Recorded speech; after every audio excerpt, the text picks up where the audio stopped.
दोस्तों आप इस चैनल में नए हैं तो रेड कलर का बटन दबा के इसे सब्सक्राइब करें और बगल में जो घंटे का आइकॉन है उसे क्लिक कर ऑल सेलेक्ट कर लें। विभिन्न शोधकर्ताओं ने यह माना है कि आचार्य चाणक्य की एक एक नीति जीवन में सफलता की कुंजी है। चाणक्य की नीतियों को यदि भरपूर तरीके से उपयोग में लाया जाए तो हम जीवन की हर एक परेशानी से बच सकते हैं। आचार्य चाणक्य की नीतियों पर खरा उतरकर एक आम बालक चंद्रगुप्त मौर्य साम्राज्य का सम्राट बना था।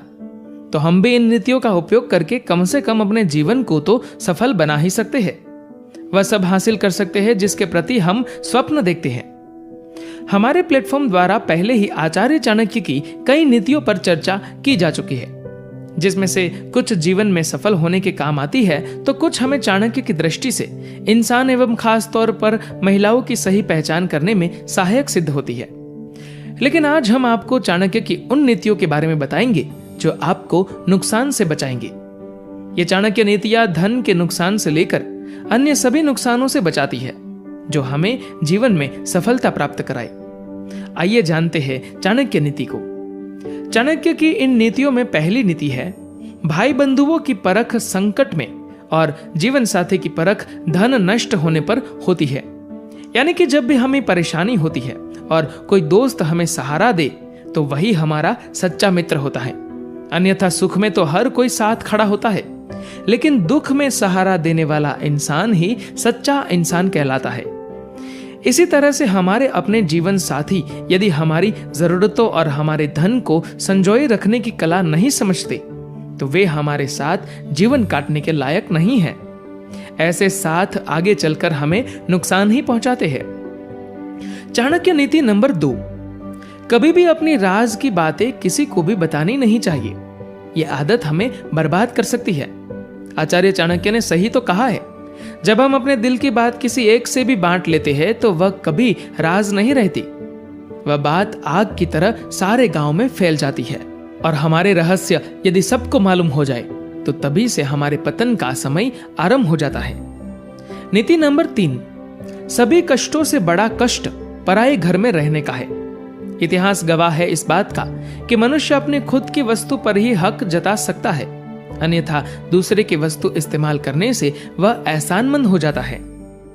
नीति नंबर 4, किसी भी व्यक्ति को बहुत ज्यादा ईमानदार नहीं होना चाहिए, क्योंकि बहुत ज्यादा ईमानदार व्यक्ति को ही सबसे ज्यादा कष्ट उठाने पड़ते हैं। आचार्य की इस बात को हम उदाहरण सहित समझा सकते हैं। जंगल में काफी सारे पेड़ होते हैं, लेकिन क्या आप जानते हैं कि पेड़ काटने वाले सबसे पहले किस पेड़ को काटते हैं?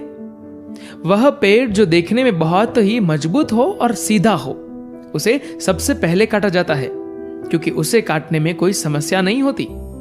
इसी प्रकार से मनुष्य का स्वभाव भी है, जो सबसे ज्यादा सीधा और ईमानदार होता है, लोग उसी को अधिक कष्ट देते हैं, क्योंकि वे जानते हैं कि चालाक इंसान उनकी बुरी भावना को समझ जाएगा। नीति नंबर 5, हर मित्रता के पीछे कुछ स्वार्थ जरूर होता है। दुनिया में ऐसी कोई दोस्ती नहीं है जिसके पीछे लोगों के स्वार्थ ना छिपे हो। यह कटु सत्य है, लेकिन सत्य यही है। आचार्य चाणक्य के इन वचनों का बहिष्कार सभी करते हैं, क्योंकि जो सच्चे मित्र हैं वे इस बात को मानते नहीं हैं। लेकिन यदि इस वचन को गहराई से समझा जाए तो इसमें सकारात्मक सोच भी छिपी है। यदि किसी की मित्रता बिल्कुल सच्ची है, उसमें कोई दोष नहीं है, फिर भी वहां स्वार्थ छिपा है। स्वार्थ एक अच्छा मित्र बनने का, स्वार्थ मित्रता को पाने का, तथा आखिरी स्वार्थ मित्रता से मिलने वाले प्रेम को पाने का। नीति नंबर 6, यदि कोई सांप जहरीला नहीं है तब भी उसे फुफकारना नहीं छोड़ना चाहिए। इसी तरह यदि कोई व्यक्ति कमजोर है तो उसे खुद को ताकतवर प्रदर्शित करना चाहिए। आचार्य की यह बात हमें केवल इतना समझाती है कि कमजोर व्यक्ति की हमेशा ही हार होती है, इसलिए अपनी कमजोरी को प्रदर्शित ना होने दे।